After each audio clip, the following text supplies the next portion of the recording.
एक साइंटिस्ट ने दो ऐसी चीजें इन्वेंट की थी जिन्होंने हादसाती तौर पे ना सिर्फ दुनिया में करोड़ों लोगों की जान ली बल्कि वो खुद भी इनका शिकार हो गया। इन साइंटिफिक इन्वेंशंस की वजह से जहां दो अलग अलग माहौलियाती तबाहियां हुई, वहीं इनकी वजह से इंसानों की इंटेलिजेंस काफी हद तक कम हो गई थी। और तो और दुनिया भर में क्राइम रेट भी इन्हीं इन्वेंशंस की वजह से बढ़ गया था। आखिर वो कौन सी इन्वेंशंस थी जिसकी वजह से होने वाली तबाही को आज तक नहीं भूला जा सका, और इनको बनाने वाला वो कौन शख्स था? नाजरीन, इस दिलचस्प कहानी की शुरुआत 1908 में हुई थी, जब मिशिगन के शहर डिट्रॉइट में एक खातून अपनी गाड़ी ड्राइव करके कहीं जा रही थी। अचानक उसकी गाड़ी में कोई मसला हुआ और वो बीच रोड पे ही खड़ी हो गई। ये देखकर पास गुजरते हुए एक शख्स ने अपनी गाड़ी रोकी और उस खातून की मदद करना चाहिए। उस दौर में गाड़ियां सेल्फ लगाकर नहीं बल्कि एक हैंडल को घुमाकर स्टार्ट की जाती थी। इस हैंडल को घुमाने के लिए काफी जोर लगाना पड़ता था और ये काम किसी खातून के करने जैसा नहीं था। इसी वजह से वो शख्स आगे बढ़ा और उस खातून की गाड़ी को स्टार्ट करने की कोशिश की। गाड़ी तो स्टार्ट हो गई, लेकिन इंजन ने बैक फायर किया और वो क्रैंक हैंडल जोर से उस शख्स के जबड़े पर जा लगा। ये चोट इतनी गहरी थी कि कुछ ही दिनों के बाद उसकी मौत हो गई। ये शख्स बायरन कार्टर थे, जो खुद एक कार मैन्युफैक्चरिंग कंपनी के मालिक हुआ करते थे। क्रैंक हैंडल की वजह से ये कोई पहला हादसा नहीं था, लेकिन बायरन कार्टर की मौत ने ऑटोमोटिव इंडस्ट्री को एक गहरा सदमा पहुंचाया। उस वक्त कैडिलैक कार कंपनी के मालिक हेनरी लीलैंड थे, जो कि इस हादसे में मरने वाले बायरन कार्टर के गहरे दोस्त भी थे। अपने दोस्त की मौत पे हेनरी को इतना सदमा पहुंचा कि उन्होंने फैसला किया कि अब वो अपनी कैडिलैक कार्स में इस क्रैंक हैंडल से जान छुड़ा कर ही रहेंगे। हेनरी चाहते थे कि कोई ऐसा सिस्टम हो जो गाड़ी के इंजन को ऑटोमेटिक स्टार्ट करे, यानी उसके लिए किसी किस्म का जोर ना लगाना पड़े और वो बिल्कुल सेफ भी हो। इसी मकसद के लिए उन्होंने चार्ल्स केटरिंग को हायर कर लिया। 3 सालों की मेहनत के बाद 1911 में दुनिया की पहली क्रैंकलेस कार बनाई गई, जिसको कैडिलैक 30 का नाम दिया गया। कैडिलैक 30 ना सिर्फ एक इलेक्ट्रिक स्टार्टर मोटर के जरिए बगैर जोर लगाए स्टार्ट होती थी, बल्कि ये दूसरी गाड़ियों से ज्यादा पावरफुल भी थी और ज्यादा तेज भी चल सकती थी।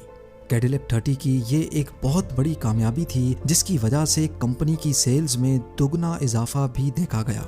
लेकिन इन सब खूबियों के साथ साथ इसमें एक मसला भी था। मसला ये था कि इसका इंजन पुराने मॉडल की गाड़ियों से ज्यादा आवाज करता था, इतनी आवाज कि अक्सर लोगों को कानों पे हाथ रखना पड़ता था। अब नॉर्मली इंजन में एक सिलेंडर के अंदर पिस्टन लगा होता है।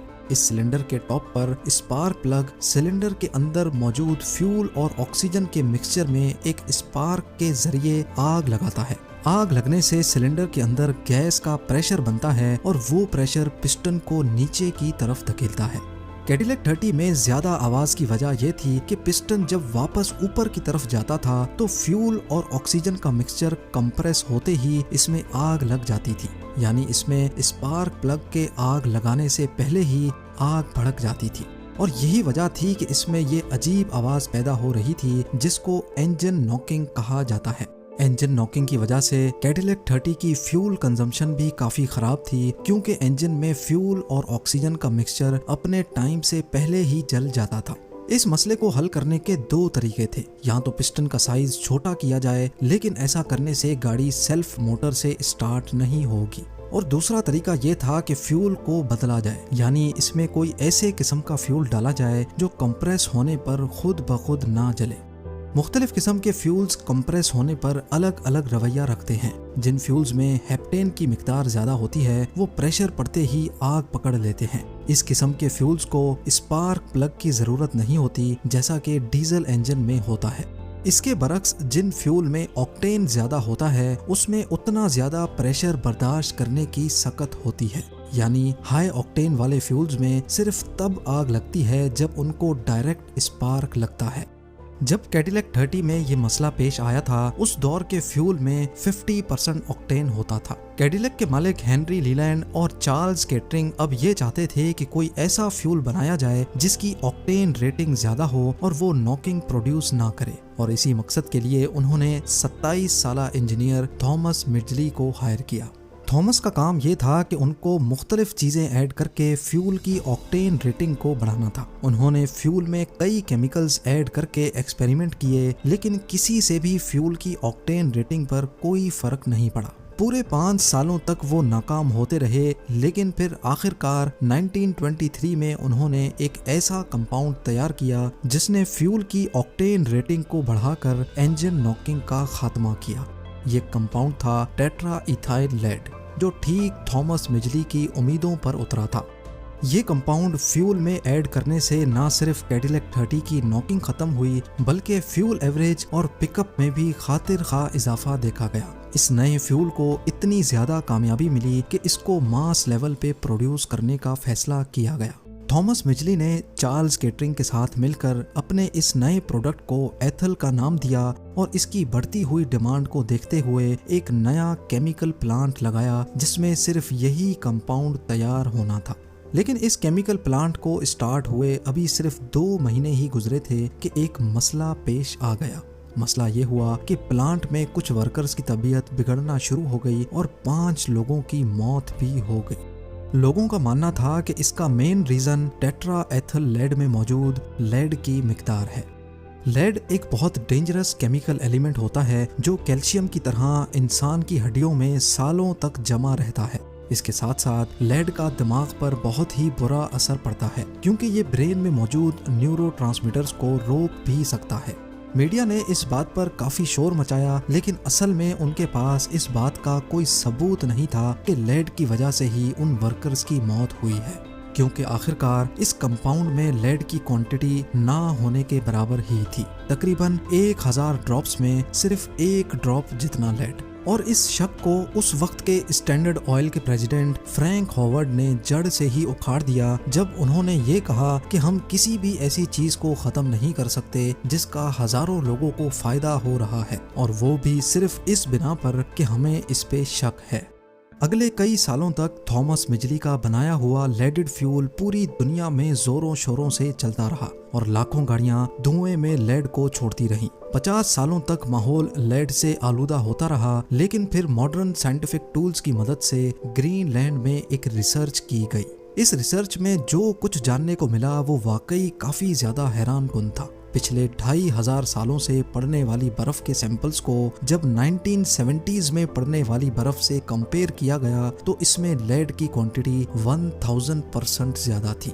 इस ग्राफ में भी आप देख सकते हैं कि 1900s की शुरुआत से हवा में लेड की मिकदार ने अचानक शूट मारा है और 1970s में ये अपने पीक पर थी। इस रिसर्च को और ज्यादा ऑथेंटिक बनाने के लिए कई लोगों की हड्डियों और दांतों से सैंपल्स कलेक्ट किए गए, जिनमें लेड की मिकदार को एंशिएंट ममीज की हड्डियों में मौजूद लेड से कंपेयर किया गया। इस कंपैरिजन से भी साबित हो गया कि 1970s में लोगों में लेड की मिकदार 2500 साल पहले बसने वाले लोगों से 1000% ज्यादा थी। लेकिन सवाल यह है कि बॉडी में लेड आखिर क्या नुकसान पैदा कर सकता है।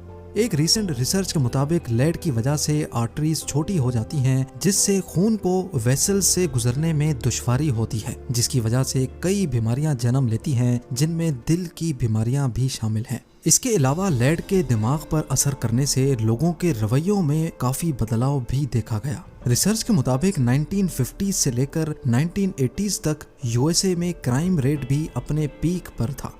इस क्राइम रेट के बढ़ने के पीछे लेड पॉइजनिंग है कि नहीं, ये जानने के लिए अरेस्ट होने वाले कई मुजरिमों का ब्लड टेस्ट किया गया तो हैरत अंगेज तौर पे ये नोटिस किया गया कि उनमें से ज्यादातर के ब्लड में लेड की क्वांटिटी बहुत ज्यादा थी। ना सिर्फ यूएसए बल्कि ब्रिटेन, कनाडा और ऑस्ट्रेलिया में भी क्राइम रेट का एक जैसा ग्राफ ही देखा गया। 2018 में की गई एक रिसर्च के मुताबिक लेड की वजह से हर साल 2.5 लाख लोग सिर्फ यूएसए में मरते थे। यानी 1950s से लेकर 1980s तक सिर्फ यूएसए में ही 75 लाख लोग लेड पॉइजनिंग की वजह से मरे थे। तो आप अंदाजा लगा लें कि पूरी दुनिया में कितने लोग मरे होंगे। और ये सब थॉमस मिजली के पैदा किए हुए लेडेड फ्यूल की वजह से ही हुआ था। ये सिर्फ लेडेड फ्यूल ही नहीं था जो थॉमस मिजली की सबसे बड़ी गलती थी, बल्कि लेडेड फ्यूल की कामयाबी के बाद इनको एक और प्रोजेक्ट पे लगाया गया था। उस दौर में रेफ्रिजरेटर्स के अंदर ठंडा करने के लिए 2 बहुत ही टॉक्सिक गैसेस इस्तेमाल की जाती थी, थॉमस को ये प्रोजेक्ट दिया गया कि उनको एक ऐसी गैस तैयार करनी है जो ना ही फ्लेमेबल हो और ना ही जहरीली। थॉमस ने रेफ्रिजरेटर के लिए भी एक खास गैस तैयार की जिसको डाइफ्लोरोमीथेन का नाम दिया गया। इस गैस को मार्केट करने के लिए थॉमस ने सबके सामने रेफ्रिजरेटर की गैस अपनी लंग्स में भरी और उससे लोगों को जलती हुई मोमबत्ती बुझा कर दिखाई। थॉमस का एक्सपेरिमेंट एक बार फिर से कामयाब हो गया और इस गैस को भरपूर इस्तेमाल किया जाने लगा। लेकिन इस गैस में मसला ये था कि ये हवा से भी ज्यादा लाइट होती है और अगर इसको हवा में छोड़ा गया तो ये आसमान में जाकर अर्थ के स्ट्रेटोस्फेयर में रुक जाती है, जहां ये 50 से 100 सालों तक रहती है। अब मसला ये हुआ कि जब इस नई गैस को मास लेवल पे इस्तेमाल किया जाने लगा तो काफी गैस एटमॉस्फेयर में छोड़ी जाने लगी और ये गैस स्ट्रेटोस्फेयर में जाकर फंस गई और उसने अर्थ की ओजोन लेयर को आहिस्ता आहिस्ता डैमेज करना शुरू कर दिया। इस डैमेज की वजह से जो माहौलियाती तबाही हुई उसको आज तक हम फेस कर रहे हैं। इन तमाम रिसर्च और एविडेंस की बिना पर थॉमस मिजली के बनाए हुए लेडेड फ्यूल और रेफ्रिजरेटर गैस को परमानेंटली बैन करने का फैसला किया गया। 1986 में सबसे पहले जापान ने लेडेड फ्यूल को बैन करके अनलेडेड फ्यूल इंट्रोड्यूस करवाया और देखते ही देखते बाकी तमाम कंट्रीज ने भी लेडेड फ्यूल पर पाबंदी लगा दी। ये फैसला करने के बाद माहौल में लेड की क्वांटिटी भी कम होती दिखाई देने लगी। 1970s में पीक मारने के बाद अब वापस ग्राफ तेजी से नीचे की तरफ आ रहा है। थॉमस मिजली की रेफ्रिजरेटर गैस को भी बंद करने के बाद ये देखा गया कि ओजोन लेयर एक बार फिर से रिपेयर होना शुरू हो गई है। बेशक थॉमस मिजली को ये इल्म नहीं था कि उनकी ये दो इजादात पूरी दुनिया को अपनी लपेट में ले लेंगी, लेकिन कई लोगों का मानना है कि अर्थ को जितना नुकसान थॉमस मिजली ने दिया है उतना किसी ने भी नहीं दिया। 1940 में थॉमस मिजली लेड पॉइजनिंग की वजह से ही दम तोड़ गए थे।